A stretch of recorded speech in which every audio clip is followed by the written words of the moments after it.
As she's introduced me, my name is Nidal, and I am a Lawrence student graduating this year. The title of my talk is Through My Eyes, Realizations and Friendships in Tanzania. And that's exactly what it was. It was my experience as a dark-skinned person in an African continent where people thought I was Tanzanian. Before I went to Tanzania, I thought, okay, I'm born in Sudan, right? That's 2 countries away from Tanzania, and I mean, how different really can it be? And to prove my point, this was a photo I took. That one in my village in Sudan, and the other one in Ola City in November. They do look pretty much the same.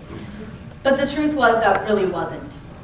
There were so many differences culturally, and especially just being in Tanzania and the landscape and the experience that I've had that made me question who I was and what my position is in the world. And what's the next step? Where do I take what I'm learning from here? So, Wazungu na yeye was a phrase said actually by James Godi, who's right there, at this very moment in time when we were riding a crowded daladala, which was this public transportation that we used in Tanzania.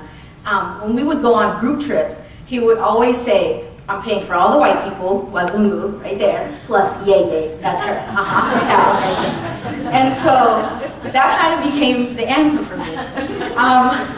And so at certain points during the trip, I felt like an American, then I felt like a Tanzanian, then I was like, man, I just want to go home.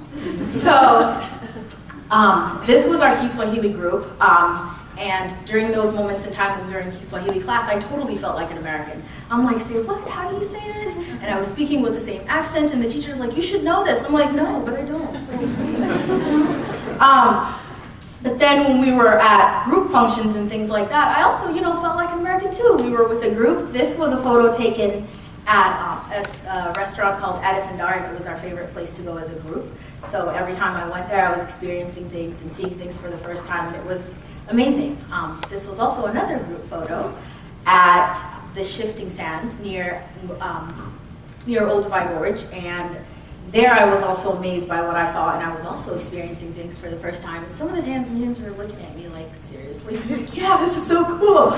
So, but then at other functions like the market or at this wedding, I was totally treated as a Tanzanian. So what happened was, our teacher invited us to go to this wedding, and he didn't come. And another Kiswahili professor was there, and when we were sitting as a group, she thought I was Tanzanian, explaining the wedding rituals to my American friends.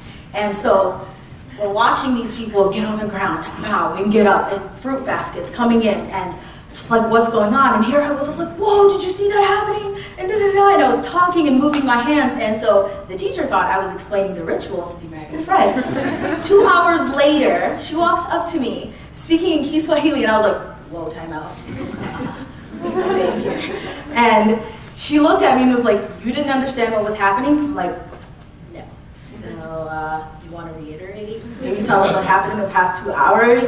And from that point on, she took it upon herself to explain the rituals and what was happening at the wedding. In this photo, we were in the field. We had just finished doing our research with a group of Maasai people at their bomas, and we were with the group. We came to say thank you to the elders who allowed us to interview them. And if you see like that box over there, that was the gifts that we were given. And this woman thought I was one of the interpreters, so she just handed me a baby, and I was like, great, baby. I was holding it, and I'm walking, and we get there. I'm holding the baby. I didn't say anything. The ceremony continues. Things were great. And then they asked us to introduce ourselves and what we were doing. And then she realized I was one of the students. And then she just kind of reached her hand. I was like, yeah. You have your baby back. But then there were points in Tanzania where I felt like a Tanzanian. I was like, I can do this. Yeah, I am a Tanzanian. So this phrase, wewe ni Tanzanian, was said by one of my friends, Angel, who's right here, now the president of the student body at the University of Dar es Salaam. And she definitely showed me things that were happening in Dar es Salaam. And these were my interpreters, Peter and Sion. They helped me a lot in terms of getting my research done. I did my research on parasitic worm infections in Ola City. And I was invited to lunch by one of the guards, and this was his wife, and we were cooking at their home. And this was a photo taken at one of the clinics in which I did my research. And these women I met, they helped me do my research in terms of, I interviewed them. But then before I interviewed them, they're like, what's in it for us? And I thought, what do you want? They were like, why don't you buy something? It turns out to be the most expensive item. And I'm like, that can't be true. But that's what happened anyway. And they actually ended up also asking me to teach them English. And the 3 phrases they wanted to know were, buy a little, it's handmade, give me some more money. And I'm just thinking, if that's what you want, I will teach you. And this was Bahati. She doesn't look happy in that photo, I don't know why. And I tutored her in English, and she invited me to her home to meet her mother, and so that day we had gone. So pros and cons to being treated as a Tanzanian. Good thing was, I was less exploited. People told me correct pricing, and if I really wanted to, I could get it way lower. So that was a good thing. I wasn't a target for theft.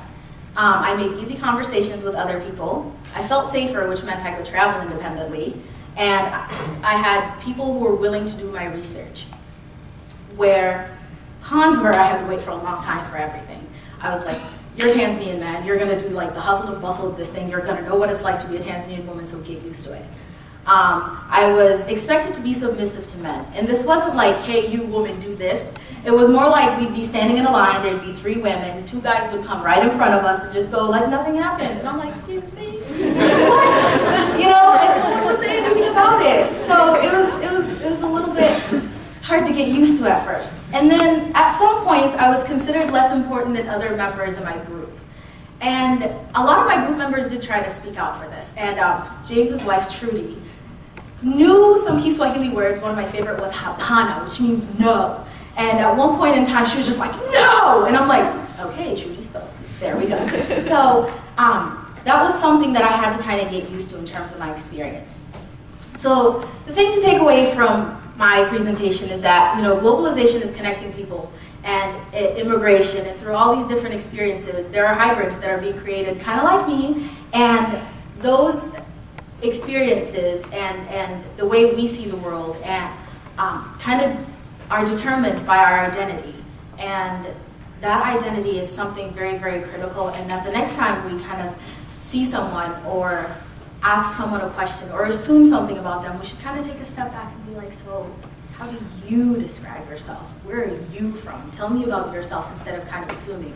And that's a message that I would tell to a lot of Tanzanians. So, don't ask me questions just yet.